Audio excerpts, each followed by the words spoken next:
All right, ready to dive in.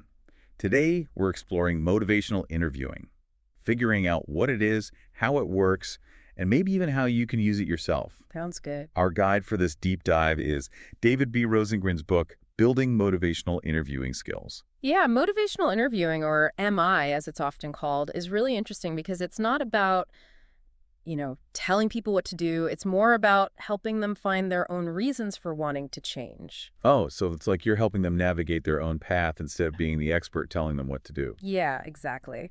It's really about empowering people to change on their own terms, becoming like the architects of their own change instead of just being told what to do. Okay. Yeah, that makes a lot of sense because, people are way more likely to actually change if it's their own idea, right? Exactly. But how do you actually get someone to, you know, uncover that internal motivation, especially if they're feeling stuck or hesitant to change?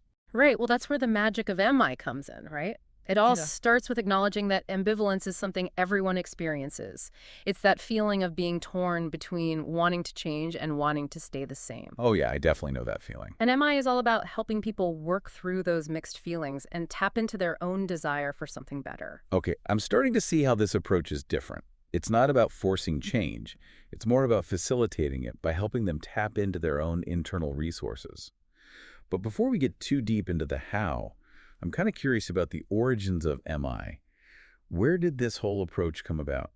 Well, it actually started in a very specific field. It was developed back in the 1980s by two clinical psychologists, William R. Miller and Stephen Rolnick, primarily for addiction treatment. Interesting. So it started in a field where people often struggle with being unsure about changing. Yeah, exactly.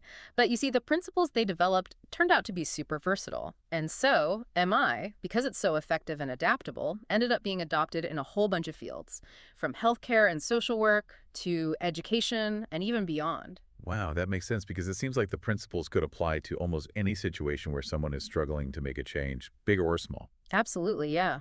Whether it's something like quitting smoking, adopting a healthier lifestyle, improving communication in a relationship, or even just tackling a challenging project at work, the core principles of MI can be super powerful. Okay, I'm really intrigued now.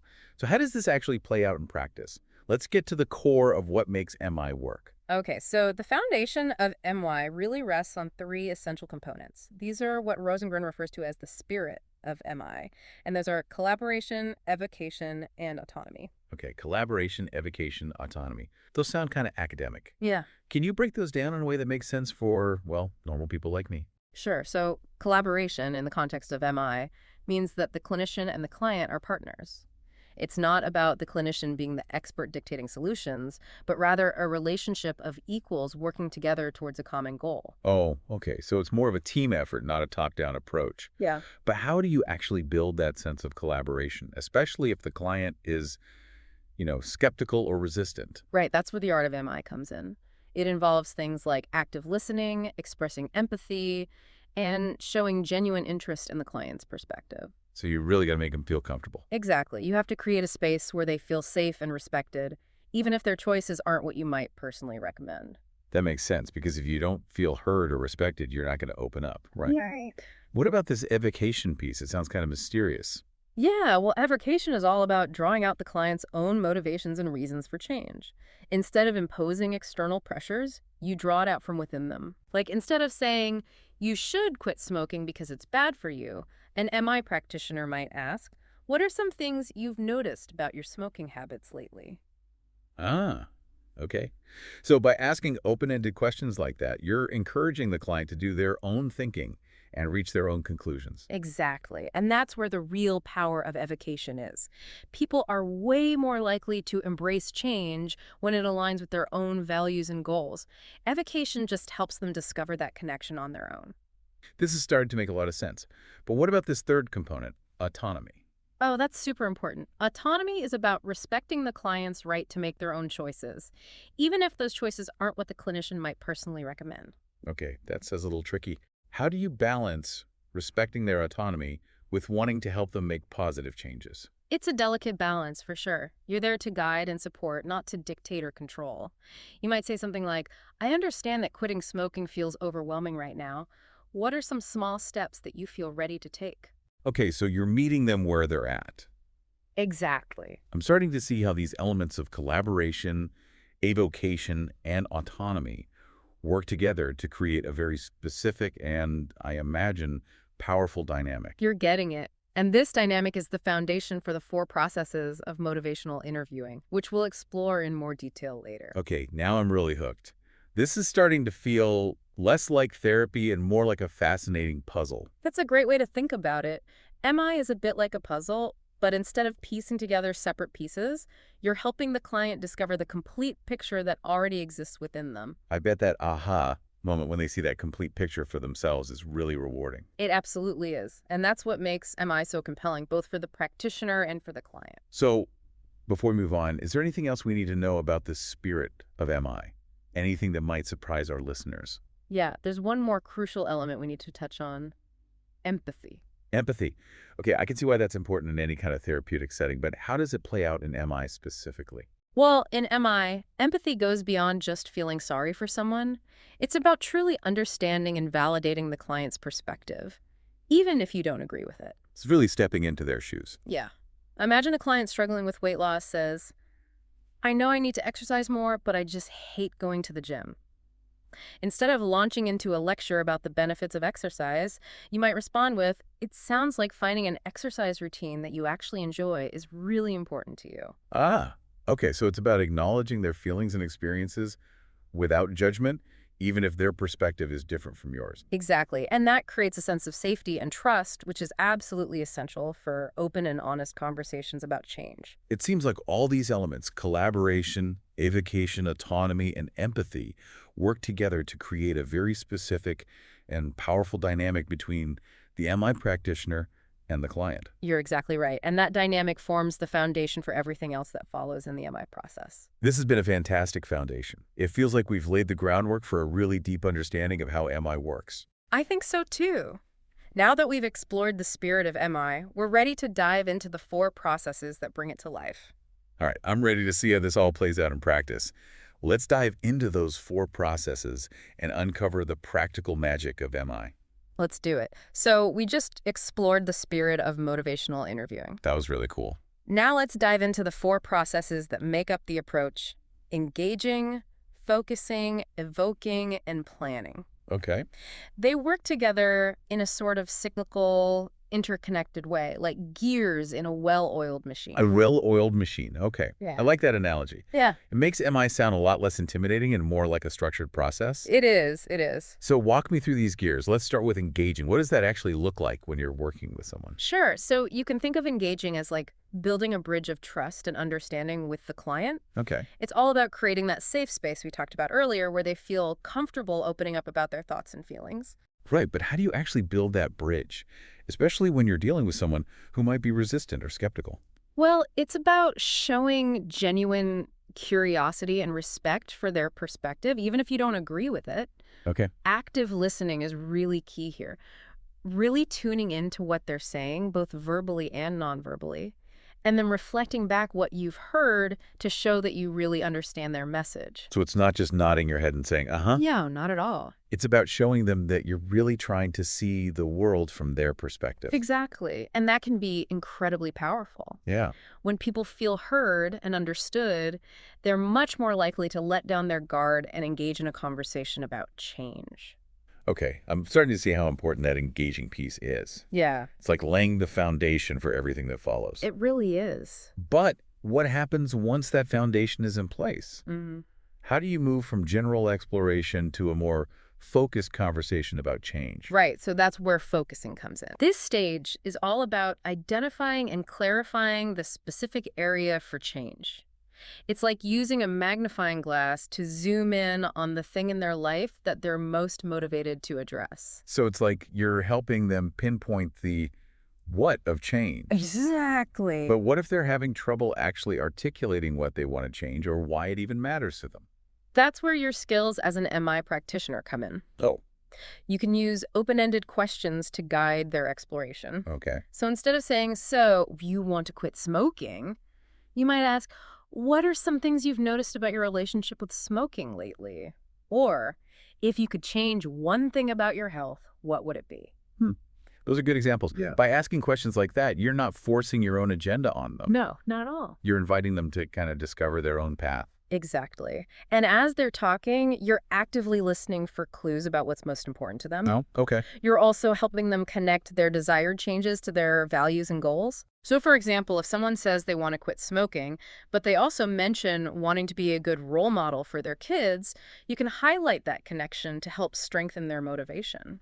That makes a lot of sense. Yeah. So we've engaged with the client and helped them focus on a specific area they want to change. Right. What comes next? That brings us to evoking, Okay. which is where the client's own reasons for change really take center stage. Evoking. Yeah, we touched upon that a little bit earlier. Yes. It's about helping them understand their why. Exactly. Can you give me like a concrete example of how this might play out in a session? Sure. Let's say you're working with someone who is struggling with overeating. Okay. Now, instead of lecturing about calories and portion control, you might ask, if you could wave a magic wand and change one thing about your relationship with food, what would it be? Wow, that's such a great question. Yeah. It invites them to think big and imagine a different future for themselves. Exactly. And their answer will give you valuable insights into what truly motivates them and what they desire. Right. Maybe they'll say, I wish I could stop feeling so guilty after I eat. Or I wish I had more energy to play with my kids. And those statements are where their why is. Exactly. They're not changing just to change. Nope. They're changing to make a better life for themselves. That's it. And you're helping them connect with that. Yeah, and your role at this point is to recognize and amplify those expressions of what we call change talk. Okay. Those moments where they're leaning towards positive change, even if it's just slightly. Interesting. Yeah. I'm starting to see how this is different from other approaches to therapy. Mm-hmm. It's not about the practitioner giving all the answers. Right. It's about helping the client discover the answers that are already inside them. Exactly. And that brings us to the final process, planning. Planning, okay. This is where the rubber meets the road, so to speak. It's where those desires and motivations are turned into concrete action. So planning is about creating that roadmap for change. It is. But how do you make sure it's a roadmap they'll actually be able to follow?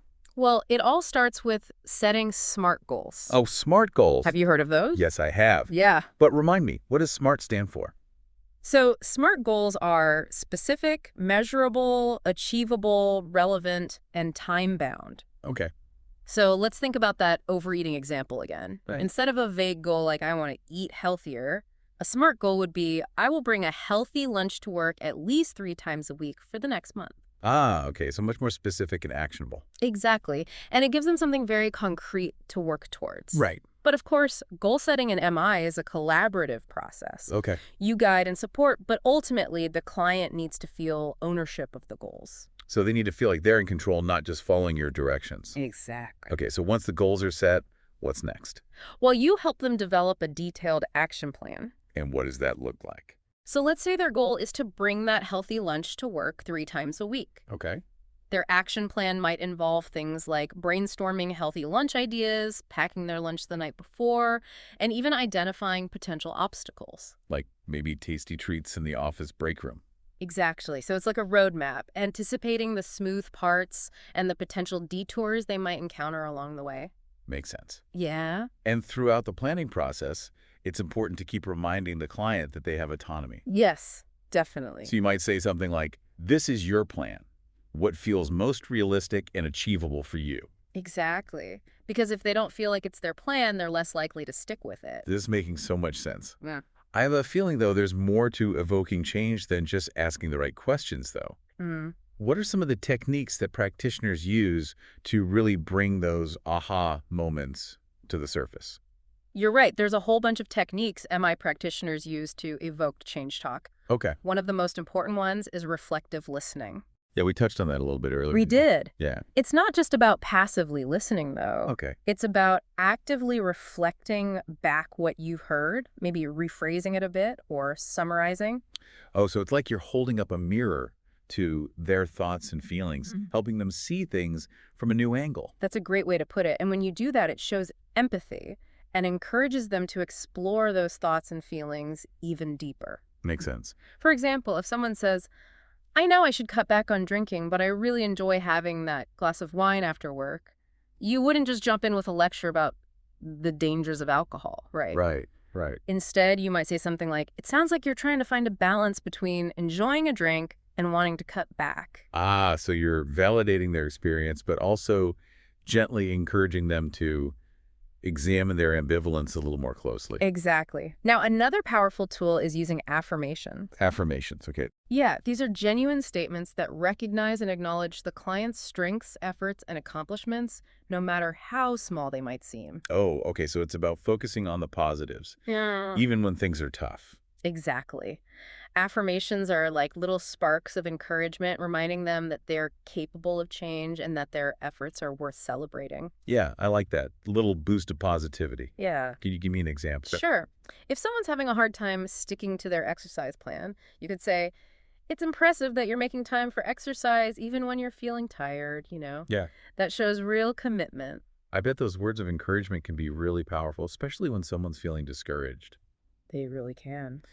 So we've talked about reflective listening and affirmations. What else? Well, then there's summarizing, which is like pulling together the main points of the conversation, Yeah. highlighting the things they've said that show they want to change. So it's like creating a highlight reel of their own motivations? That's a great way to think about it.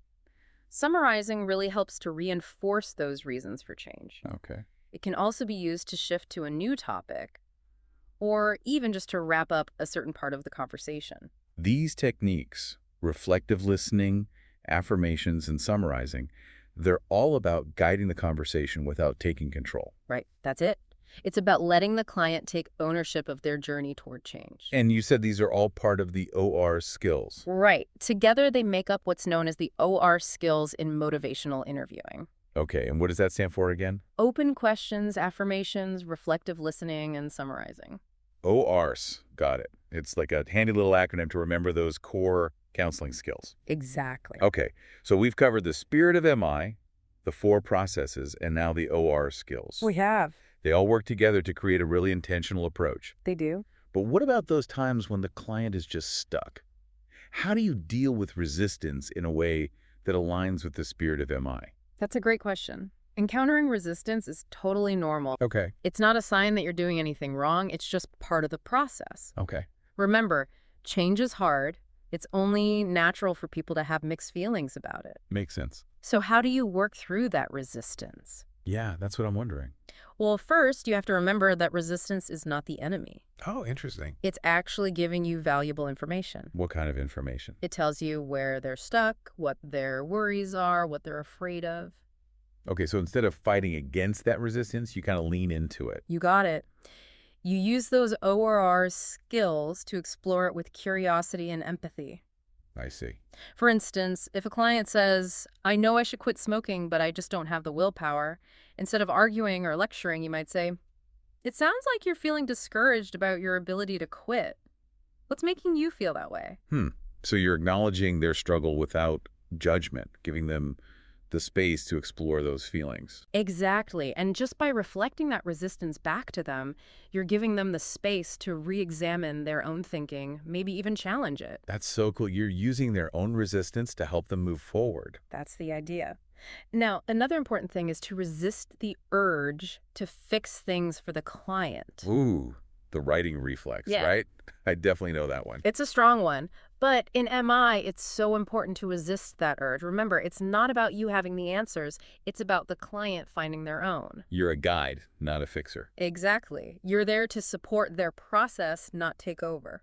This has been a truly eye-opening journey into the world of motivational interviewing. I'm glad to hear it. I feel like I've learned so much about how to approach conversations about change, not just in therapy, but in life in general. That's the beauty of it. The principles of MI can apply in so many different situations. Yeah, for sure. So as we wrap up this deep dive, what's the one thing you want our listeners to remember about motivational interviewing? The most important thing is that real change can't be forced. It has to come from within. Motivational interviewing is all about helping people connect with that inner drive and discover their own reasons for wanting to change. It's a process of empowerment, collaboration, and ultimately transformation. That's a perfect way to put it. Thank you so much for sharing your knowledge and passion for motivational interviewing with us. I have a feeling our listeners are walking away with a whole new understanding of how to support themselves and others through change. It's been my pleasure. And to everyone listening, I encourage you to keep exploring MI. You might be amazed by the power it has to transform your life and the lives of those around you.